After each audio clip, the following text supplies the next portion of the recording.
사랑하는 성도 여러분, 그리스도인은 옛 사람이 아니라 새 사람입니다. 그렇다면 여러분 새 사람입니까? 네. 잘 모르시겠습니까?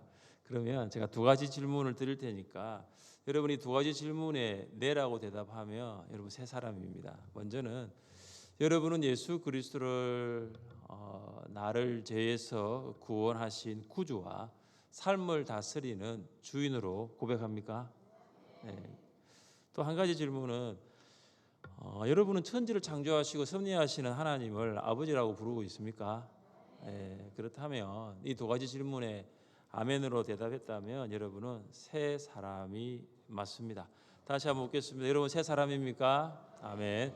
오늘 설교 제목은 새 사람으로 살라입니다. 새 사람은 새 사람으로 살아야 합니다. 새 사람은 옛 사람으로 살면 안 됩니다. 예수님을 믿어도 새 사람으로 살지 않았다면 오늘부터 새 사람으로 살기를 주님의 이름으로 축복합니다. 그렇다면 어떻게 새 사람으로 살 수 있을까요? 첫째, 새 사람은 땅에 있는 지체를 죽입니다. 우리 함께 5절을 읽겠습니다. 5절입니다. 그러므로 땅에 있는 지체를 죽이라. 곧 음란과 부정과 사욕과 악한 정욕과 탐심이니 탐심은 우상 숭배니라. 이 골로새 성도들은 그리스도와 함께 죽고 그리스도와 함께 살아나 그리스도인이 되었습니다. 그들은 옛 사람을 벗어 버렸고 예수님을 믿어 새 사람을 입었습니다. 그러나 문제가 있습니다. 여전히 땅의 지체들이 남아 있는 것입니다. 이것을 알게 된 사도 바울은 성도들에게 단호하게 명령을 합니다. 여러분 5절을 보시면 땅에 있는 지체를 어떻게 하라고요? 어떻게 하라고요? 죽이라. 무서운 표현입니다. 죽이라. 땅에 있는 지체를 죽이라. 이 말은 단절하라. 땅에 있는 지체를 끊어버리라. 땅에 있는 지체를 제거해버리라. 이런 말입니다. 새 사람은 어떠한 삶을 살아야 되느냐? 땅에 있는 지체를 하나도 남겨두지 말고 아깝다고 남겨두지 말고 모조리 제거해야 됩니다. 만약 새 사람이 땅에 있는 지체를 죽이지 않으면 어떻게 될까요? 내가 땅에 있는 지체들을 죽이지 아니하면은 내가 땅에 있는 지체들에 의해서 죽임을 당할 수가 있습니다. 그만큼 이 땅의 지체들이 영향력이 치명적입니다. 처음에는 대수롭지 않게 생각하고 시작한 땅의 지체인데 지금은 이 땅의 지체와 함께 살고 있을 수 있습니다. 새 사람이 하나도 남김없이 모조리 죽여야 할 땅의 지체로는 무엇이 있습니까? 음란과 부정과 사욕과 악한 정욕과 탐심입니다.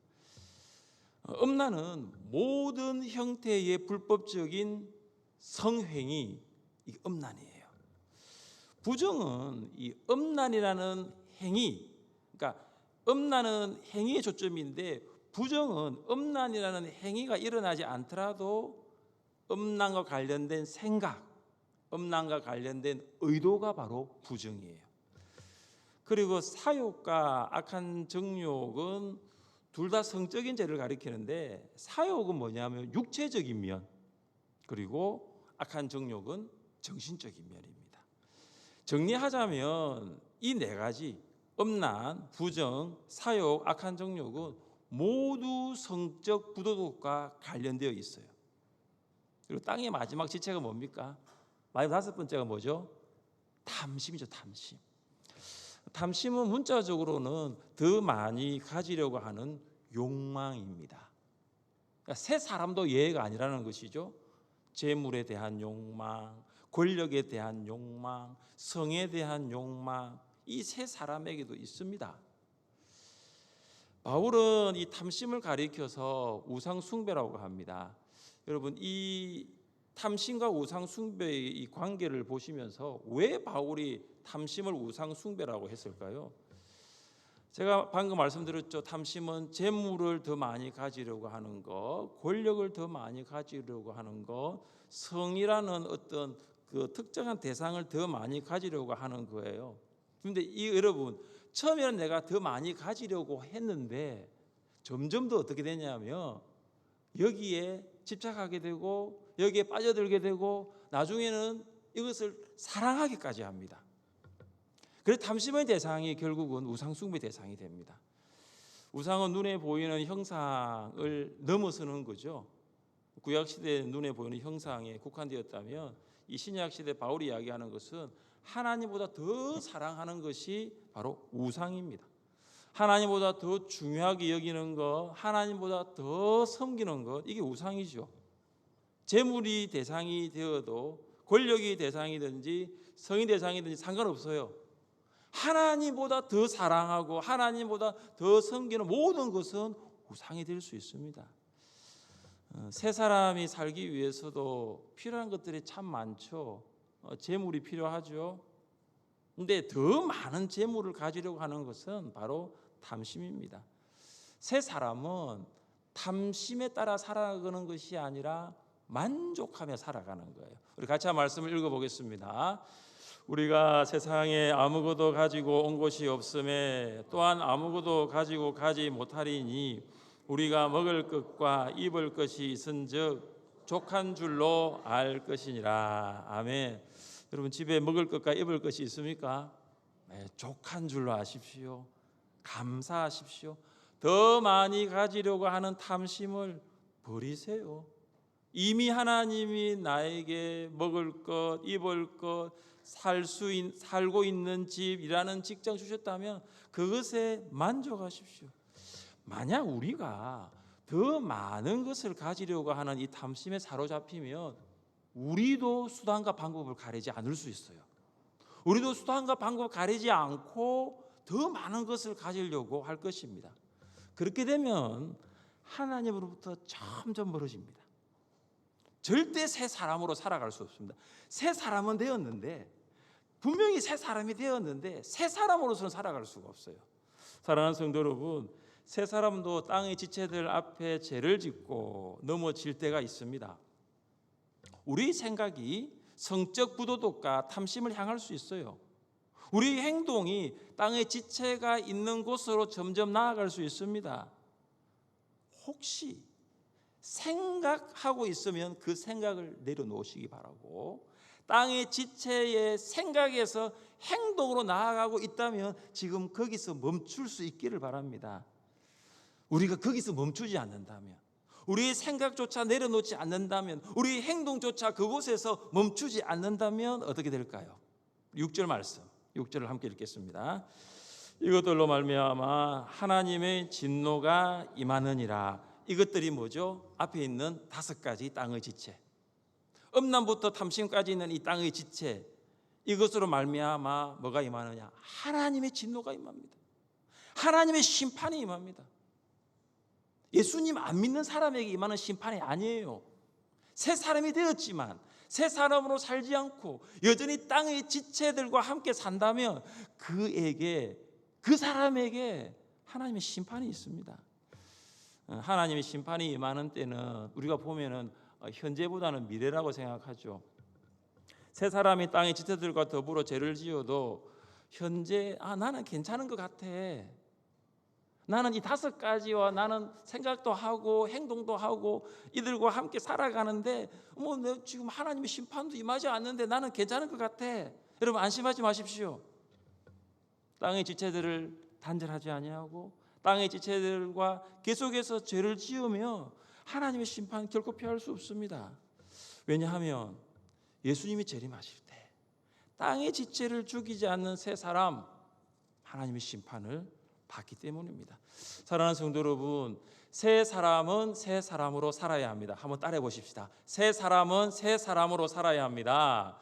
새 사람은 사람으로 살아야 합니다. 여러분, 새 사람이 옛 사람처럼 살면 안 돼요. 새 사람이 되었는데 땅의 지체들과 함께 살면 안 됩니다. 다시 한번 말씀드립니다. 이 5가지, 음란부터 마지막 탐심까지 이 땅의 지체가 있으면 오늘 사도 바울이 이런 말 하잖아요. 죽이라, 단절해버려라, 제거해버리라는 거죠. 생각조차 하지 말라는 거죠. 행동도 당연히 하지 말라는 거예요. 새 사람이 되었으니 새 사람으로 살아갈 수 있기를 주님의 이름으로 축복합니다. 둘째, 새 사람은 옛 사람의 악한 행실을 벗어버립니다. 우리 8절 말씀 함께 읽겠습니다. 8절입니다. 이제는 너희가 이 모든 것을 벗어버리라. 너희의 부끄러운 말이라. 아멘. 5절에 있는 땅의 지체와 관련된 제약은 성적 부도덕, 탐심과 관련된 것이라면 방금 읽은 이 8절에 이것은 언어와 관련된 거예요. 벗어버리라는 것은 더러운 옷을 벗어버리는 행위를 연상시킵니다. 골로새 성도들은 새 사람이 되었습니다. 여러분도 마찬가지죠. 그러나 뭐가 있죠? 여전히 벗어버려야 할 악한 행실이 있습니다. 이것은 새 사람이 될 때 한 번에 벗어버리는 것이 아니라 계속적으로 벗어버려야 한다는 것을 강조합니다. 새 사람이 벗어버려야 할 악한 행실로는 무엇이 있을까요? 분함과 노여움과 악의와 비방과 입에 부끄러운 말입니다. 분함은 이 끓어오르는 분노의 상태를 말합니다. 이 끓어오르는 분노의 상태를 분함입니다. 노여움은 뭐냐 하면 이 분함, 이 분노의 상태가 말로 나타나고 행동으로 나타나는 분출을 말합니다. 그러니까 이 분함과 노여움은 조금 달라요. 분함이 마음속에 불타듯이 잠재해 있는 것이라면 노여움은 외부로 폭발하는 거예요. 여러분 화산 아시죠? 화산으로 말하면 이 분함은 이 지면 아래에 잠재되어 있는 마그마라 볼 수 있는 마그마. 그러니까 분노는 뭐냐면 이 마그마가 분화구를 통해서 외부로 분출하는 화산 폭발 같은 거예요. 분함은 참을 수 있지만 노여움은 참을 수 없어요. 분함은 밑에 있으니까 자체적으로 통제할 수 있지만 노여움은 통제 불가능입니다. 악의는 다른 사람을 해하려고 하는 이 악한 성향이 악이에요. 그리고 비방은 근거 없는 말로 남을 헐뜯는 거예요. 비방은 험담과 소문, 유포로 통해 다른 사람의 인격을 흠집내는 중상모략입니다. 여러분 새 사람이 되었지만 새 사람도 비방할 수 있어요. 인간관계를 깨트릴 수 있어요. 마지막 부끄러운 말은 뭐냐 하면은 이건 아주 간단하게 말하면 욕설입니다. 욕설. 이 귀에 거슬리는 이 욕설, 거친 말, 이것이 바로 부끄러운 말입니다. 바울은 골로새 성도들에게 이 분함과 노여움, 악의와 비방, 부끄러운 말을 벗어버리라고 말합니다. 새 사람이 되었습니다. 그런데 새 사람도 여전히 옛사람과 같이 이 언어 생활에 연약할 때가 있습니다. 말만 안 할 뿐이지 꼭 참고 있는 거예요. 그죠? 꼭 참고 있는. 속은 어떻게 되죠? 속은 끓고 있는 거죠. 속에는 분함이 있는 거죠. 단순하게 노여움으로 이렇게 분함을 표출 안 했을 뿐이지 속에는 뭐죠? 분함이 있는 거예요. 참을 수 있는데 참지 못하고 화를 낼 때도 있죠. 그때 우리가 이런 생각합니다. 나 새 사람인데 새 사람이 이것밖에 안 되나, 이런 자괴감도 들 때도 있습니다. 성도들 사이에도 마찬가지죠. 내 안에는 그런 생각이 없는데 계속 악의적인 말을 주저없이 내뱉고 특히 거짓말을 할 때도 있습니다. 여러분 이런 말이 있어요. 어떤 말이냐면은 사람이 심장은 고쳐도 마음은 고치지 못하고 이는 이는 고쳐도 말은 고치지 못한다. 제가 이거 보면서 여러분 심장외과 의사는 심장 고칠 수 있잖아요. 그죠? 근데 심장외과 의사는 마음은 못 고쳐요. 치과 의사는 여러분 치아 이는 고치죠? 치과 의사도 말은 못 고칩니다. 그러면 누가 우리의 마음을 고칠 수 있습니까? 누가 우리의 언어를 고칠 수 있습니까? 하나님이시죠. 우리를 만드신 하나님께서 우리를 고칠 수 있는 거죠. 같이 한번 읽어보겠습니다. 주께서 내 내장을 지으시며 나의 모태에서 나를 만드셨나이다. 내가 주께 감사하오면 나를 지으심이 심히 기묘하심이라. 주께서 하시는 일이 기이함을 내 영혼이 잘 아나이다. 아멘. 하나님께서 우리를 만드셨습니다. 시편 성도는 하나님이 만드심을 심히 기묘하심이라고 표현하고 있습니다. 이 무슨 말이냐면은 놀랍게 만드셨다, 대단하게 만드셨다, 아주 탁월하게 만드셨다는 거죠. 그런 것 같습니까? 네, 그 옆 사람 한번 보세요. 옆에 있는 성도님 한번 보세요. 네, 그렇게 심히 기묘하십니까? 심히. 이재락 장로님도 우리 정근사님 한번 봐주시고요. 네, 한번 봐주시고. 네, 우리 근사님이 심히 기묘하시죠? 놀랍지 않습니까?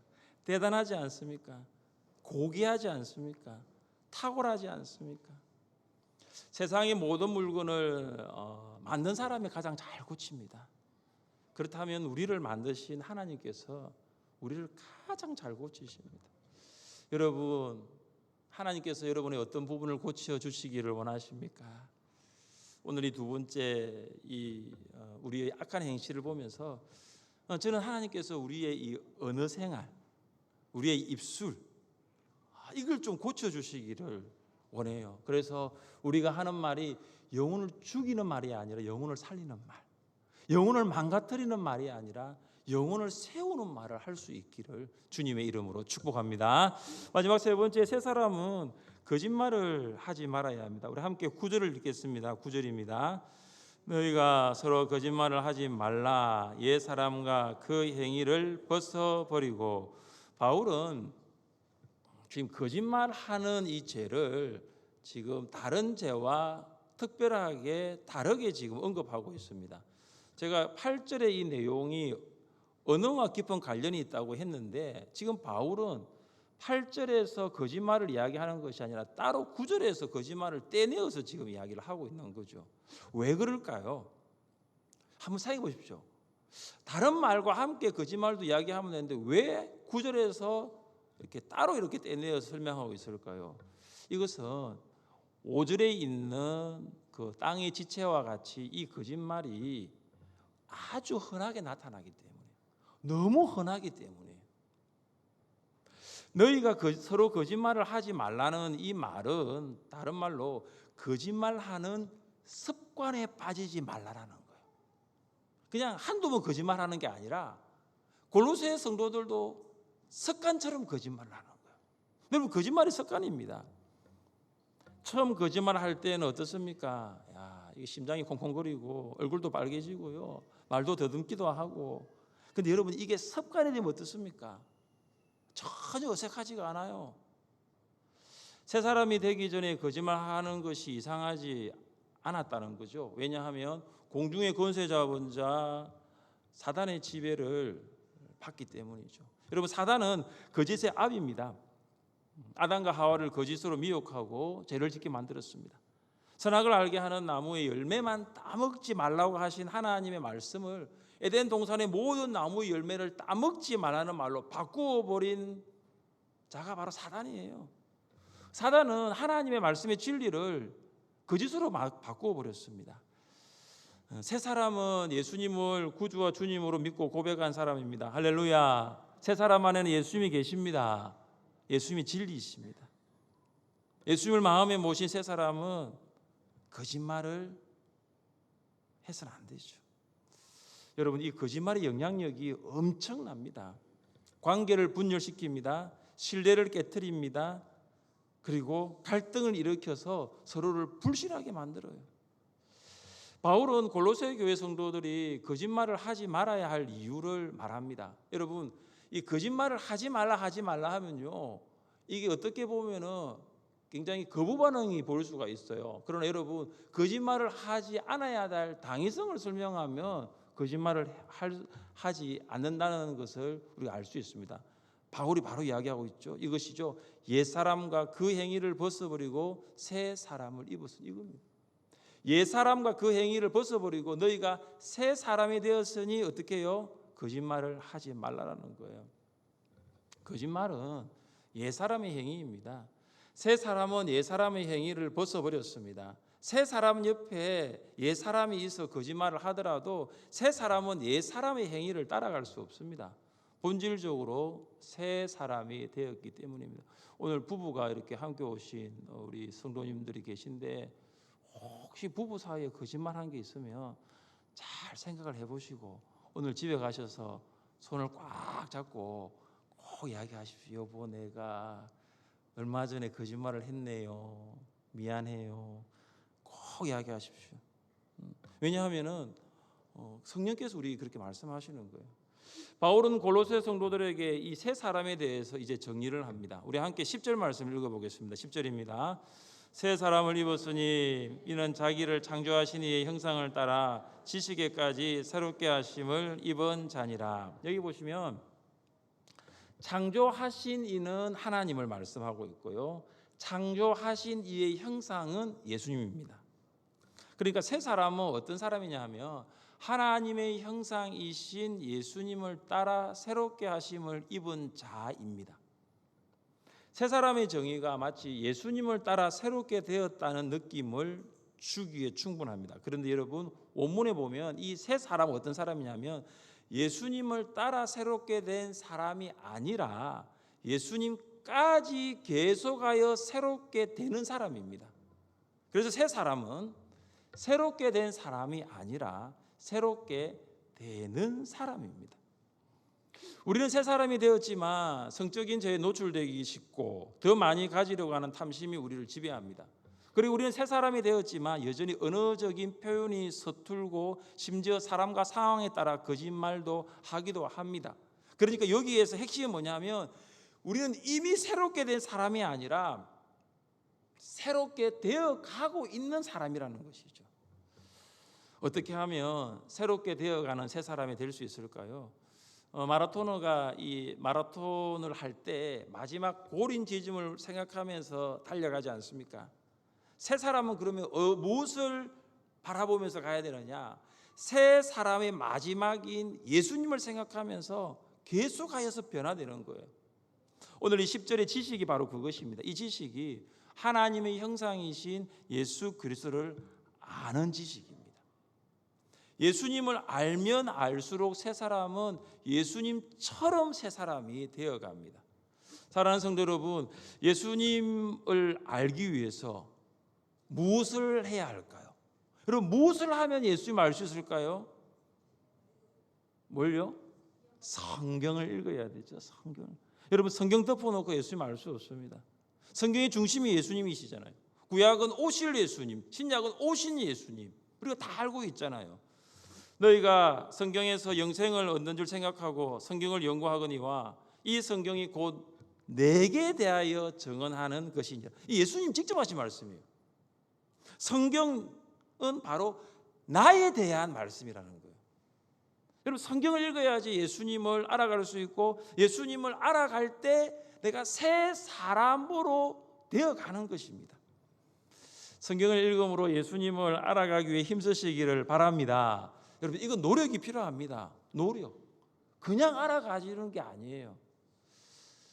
이제 이번 주가 이제 8월도 이제 마지막 주를 향해 가고 있습니다. 주일로 치면 마지막 27일 8월의 네 번째 주를 향해 가고 있는데요.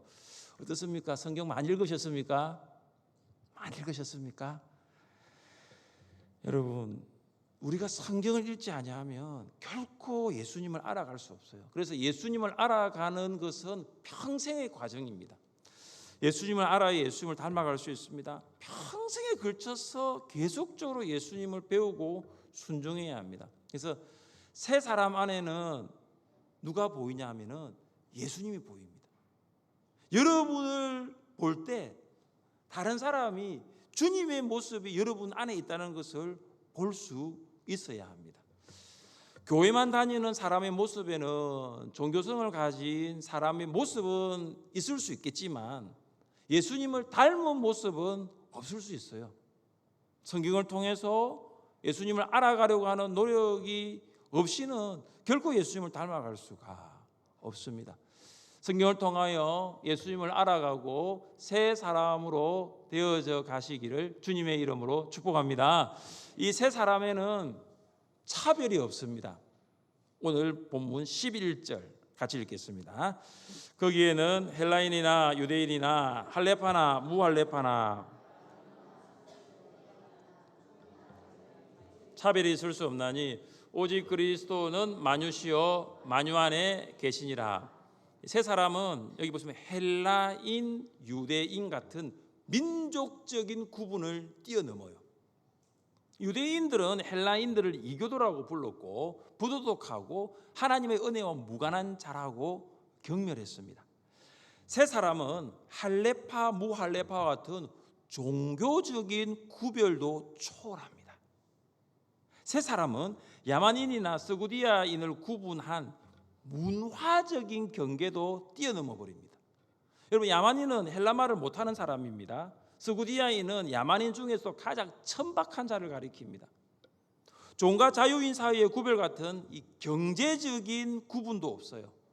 세 사람은 아무 상관이 없어요.